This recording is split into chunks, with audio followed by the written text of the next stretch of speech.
is we spent $8 trillion in the war in Iraq. $8 trillion, and we got nothing for it.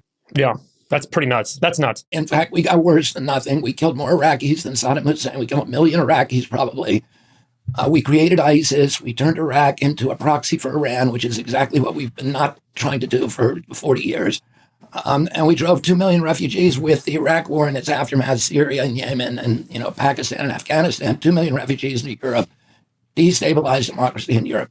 Then we go ahead, so $8 trillion there. We spent $16 trillion on the pandemic, on the lockdown, and got nothing in return. So that's $24 trillion. And now we're doing bank bailouts every couple of months. The Silicon Valley Bank, the Fed said that it was printing $300 billion for that. Made up for all of the deflationary steps that the Biden administration had previously taken. So you go to an American who's been working their whole life and has been promised at the end of the life that they're going to get a few bucks every month. And I have a friend who I brought to my speech with me who during the same month that we committed another $750 million during March, we sent $750 million extra to the Ukraine. We cut 15 million Americans from Medicare. My friend got a call from the government on his cell phone, a recorded call saying that your food stamps have just been cut by 90%. He went from $283 a month to $25 a month. So you try to feed yourself on $25 a month. There are 30 million Americans who are starving right now. And that to me is unacceptable. And it's hard to go to people like that, people who have been honest, who have played by the rules, who have done everything that they were supposed to do with the promise that they would be taken care of, that their health care would be taken care of in old age. You go to those people and say, okay, now we're going to cut your food stamps and try to feed yourself on $25 a month. Try to feed yourself for $25 a week.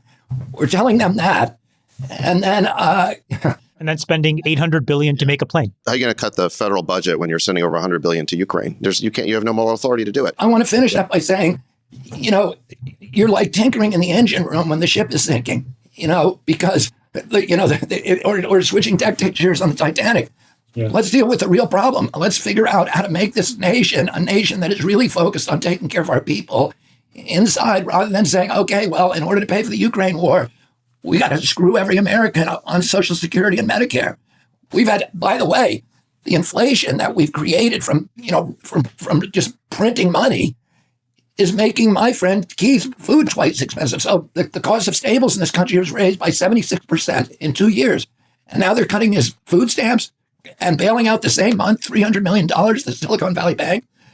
We got to, it doesn't make any sense. And having this kind of conversation, how do we screw the poor to make sure that we can milk them while we're doing all of this great? It's like this country is acting like the alcoholic who is behind on his mortgage and who takes the milk money and goes into the bar and buys rounds for strangers.